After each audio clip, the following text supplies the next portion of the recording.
এবার বাংলাদেশি ও ভারতীয়দের গণহারে ভিসা বাতিল করার ক্ষমতা চায় কানাডা সরকার। অনেকটা তাই কানাডা সরকার সতর্ক, বাংলাদেশ ও ভারত থেকে আসা কিছু অভিবাসন প্রত্যাশীর মধ্যে ভিসা জালিয়াতির ঘটনা বেড়েছে। তাই কানাডা সরকার এখন চায় গণহারে ভিসা বাতিল করার ক্ষমতা, যাতে জালিয়াতির সঙ্গে জড়িয়ে থাকা আবেদনকারীরা স্বপ্নের দেশটিতে ঢুকতে না পারে। ভাবুন, এক ঝলকেই স্বপ্নের কানাডার দরজা বন্ধ হয়ে যেতে পারে এবং এর প্রভাব পড়তে চলেছে হাজারো মানুষের উপর। পরিস্থিতি এমন পর্যায়ে পৌঁছেছে যে বাংলাদেশ ও ভারতকে এখন চ্যালেঞ্জ দেশ হিসেবে আলাদা নজর দেওয়া হচ্ছে।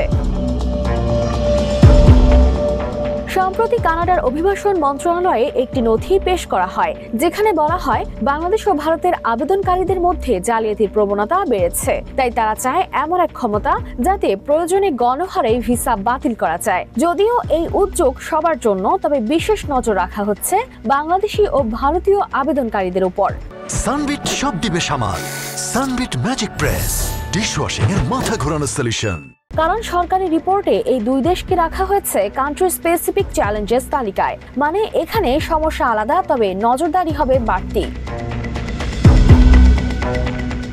এখন পর্যন্ত কানাডা সরকার গণহারে ভিসা বাতিলের অধিকার রাখে কেবল যুদ্ধ কিংবা বৈশ্বিক মহামারীর সময়। কিন্তু এবার প্রস্তাব দেওয়া হয়েছে যেসব দেশকে চ্যালেঞ্জ ক্যাটাগরিতে ফেলা হয়েছে তারাও যেন সেই আওতায় পড়ে।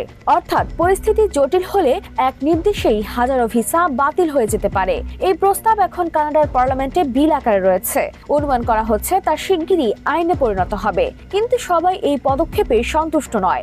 মাইগ্রেন্ট রাইটস নেটওয়ার্ক সহ ৩ শতাধিক মানবাধিকার সংস্থা জানিয়েছে তীব্র উদ্বেগ। তাদের মতে এই বিল পাশ হলে কানাডা যেন হয়ে উঠবে এক গণফেরত পাঠানোর মেশিন।